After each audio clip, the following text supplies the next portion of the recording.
सिद्धार्थनगर से बड़ी खबर।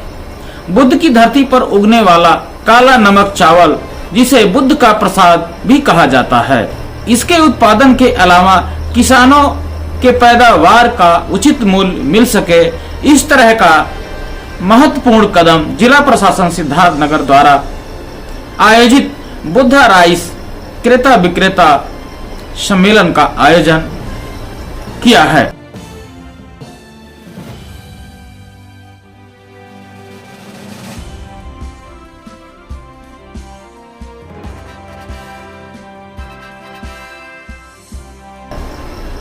इस 2 दिवसीय आयोजन के कार्यक्रम में उत्तर प्रदेश के कृषि मंत्री सूर्य प्रताप शाही ने शिरकत किया। इस अवसर पर कृषि मंत्री सूर्य प्रताप शाही ने कहा, उत्तर प्रदेश सरकार द्वारा ओडीओपी के अंतर्गत जनपद के काला नमक चावल को चुना है। काला नमक चावल महात्मा बुद्ध का प्रसाद देश विदेश में अपना सुगंध फैला रहा है। जनपद में काला नमक चावल का उत्पादन 18,000 एकड़ भूमि किया जा रहा है। उन्होंने कहा, भारत सरकार के बड़े मंत्री से मिलकर किसानों को लाभ पहुंचाने के लिए निर्यात खुलवाया गया, जिससे काला नमक चावल का उत्पादन करने वाले किसानों को उचित मूल्य प्राप्त हो सके। भारत के प्रधानमंत्री नरेंद्र मोदी जी किसानों की आय दोगुनी करने के लिए दृढ़ संकल्पित हैं। भारत सरकार 2396 मीट्रिक टन नॉन बासमती चावल का निर्यात किया गया था। उन्होंने कहा, इससे अधिक निर्यात उत्तर प्रदेश से हो सके, इसके लिए प्रयास किया जा रहा है। मंत्री ने जिलाधिकारी सिद्धार्थनगर को सिद्धार्थनगर स्टेशन से सोहरतगढ़ के बीच फैसिलिटी सेंटर खोले जाने का निर्देश भी दिया जाता था कृषि मेला के रूप में, लेकिन ये सिद्धार्थनगर की विशिष्ट उत्पाद ये देश और दुनिया में पहुंचे, इसके लिए यह अनुपम जो प्रयास हुआ है, इसके लिए मैं आप सबकी भोर भोर प्रशंसा करता हूं।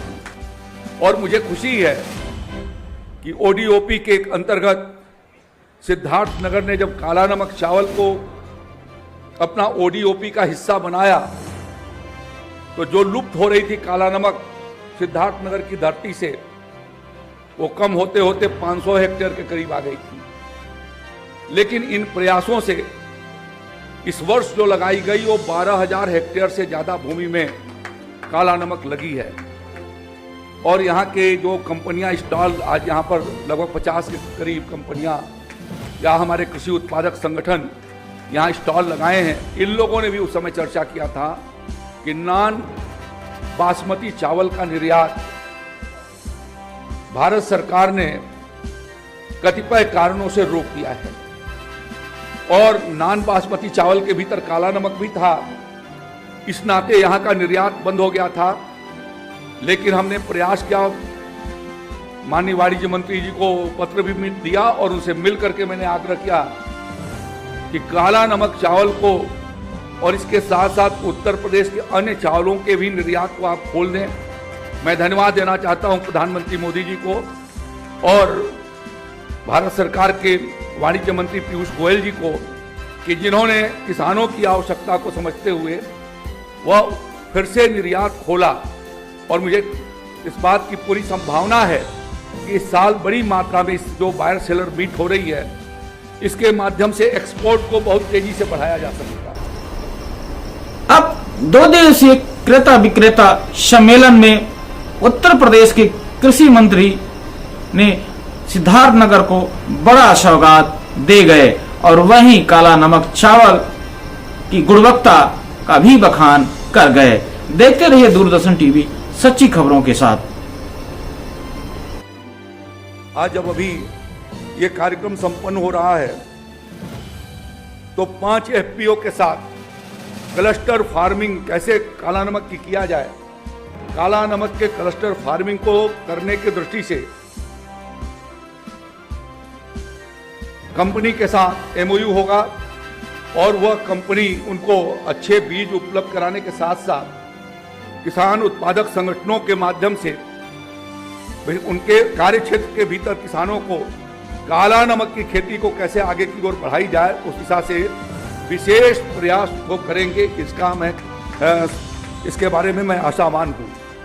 हम लोगों ने ये प्रयास किया। मैं इस बात को कहूँ कि पहली बार उत्तर प्रदेश में ये कोशिश हुई कि कैसे कृषि क्षेत्र को आगे बढ़ाया जाए।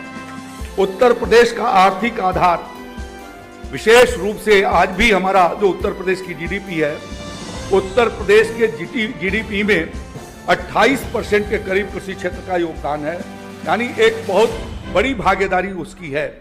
और इसलिए योगी आदित्यनाथ जी की सरकार ने इस बात को तय किया कि कृषि क्षेत्र को हमें तेज गति से आगे बढ़ाना है। आदरणीय प्रधानमंत्री मोदी जी ने भी इस बात को तय किया कि भारत कृषि प्रधान देश है और इस नाते कृषि के ऊपर फोकस किया। और मैं ये कह सकता हूं कि उनके 10 साल की सरकार के एजेंडे में किसान सर्वोपरि रहा है और किसान को देखते हुए उन्होंने जितनी योजनाएं बनाई, किसी सरकार ने उतनी योजनाओं की शुरुआत नहीं कराई।